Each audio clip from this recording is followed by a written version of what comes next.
அன்பிற்கினியவர்களே, இனிய காலை வணக்கம். ஒரு நகரத்தில் ஒரு வித்தியாசமான சட்டம் இருந்தது. அதாவது அந்த நகரத்துக்கு யார் வேணாலும் அரசனாக முடியும். ஆனால் அந்த பதவியுடைய ஆயுட்காலம் 5 ஆண்டுகள் மட்டும்தான்.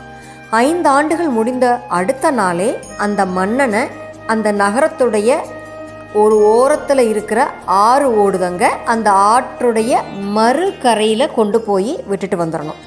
மறுகரை வெறும் காடு, அங்கே மனிதர்களே கிடையாது, வெறும் வனவிலங்குகள் மட்டும்தான். கண்டிப்பாக இவன் அங்கே உள்ளே போன அடுத்த நிமிடமே வனவிலங்குகள் அந்த மன்னனாக போகிற எந்த நபராக இருந்தாலும் அவங்கள கொன்னுடும். மரணம் நிச்சயம். இந்த நிபந்தனையை யாராலும் மாற்ற முடியாது. இந்த நிபந்தனைக்கு பயந்துட்டே பெரும்பாலும் அந்த அறிஞனை காலியாக தான் இருந்துச்சு. யாராவது ஒரு சிலர் வருவதுண்டு. அதாவது எப்படி இருந்தாலும் சாகத்தானே போகிறோம், ஒரு மன்னராக சாகலாமே அப்படின்னு முடிவோடு வர்றவங்க மட்டும்தான் வருவாங்க. இப்படி இருக்கிறப்போ அந்த அரியணைக்கு ஒரு இளைஞன் மன்னனாக பொறுப்பேற்றுக்கிறான். 5 ஆண்டு காலம் முடியுது. அவன் அந்த காட்டுக்கு போகிற நாளும் வருது.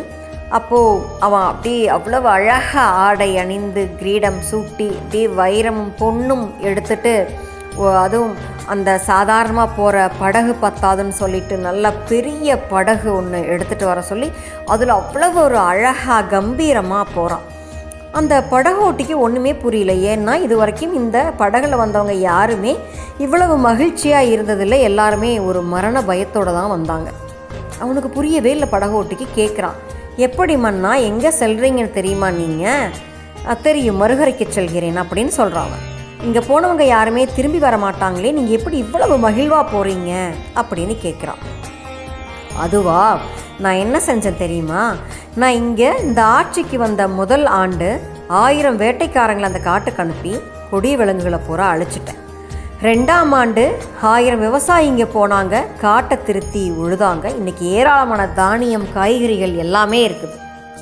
3ஆவது ஆண்டு அதே மாதிரி 1000 வல்லுநர்கள், அதாவது கட்டடக்கடை வல்லுநர்கள், தொழிலாளர்கள் எல்லாரும் போனாங்க. இன்றைக்கி அந்த காடு, வீடு, வாசல், அரண்மனை, அந்தப்புறம், சாலைகள் எல்லாமே இருக்குதுங்க. 4ஆம் ஆண்டு முடிவில் 1000 அரசு அதிகாரிகள் போனாங்க. நிர்வாகம் சீரடைந்தது. இப்போது இந்த 1000 பேரும் தங்கள் மனைவி குழந்தைகளுடன் அங்கே தான் இருக்கிறாங்க.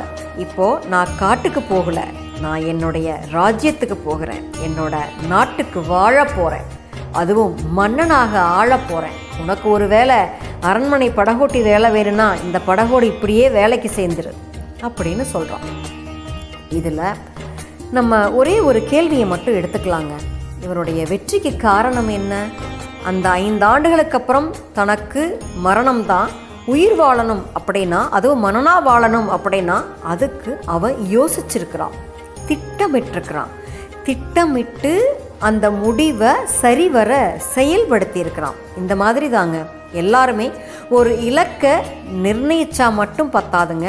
அந்த இலக்குக்காக திட்டமிட்டு வெற்றி பெற வரைக்கும் கடுமையாக புத்திசாலித்தனமாக உழைக்கணுங்க. அப்போ தான் நம்ம நினச்சதை கண்டிப்பாக சாதிக்க முடியும். வானம் என்னைக்கும் தொட்டுவிடும் தூரம் தாங்க. நாளை சந்திப்போம் தோழமைகளே. மகிழ்வுடன் விஸ்டம் மெட்ரிக் மேல்நிலைப்பள்ளி, செய்யாற்றை வென்றார்.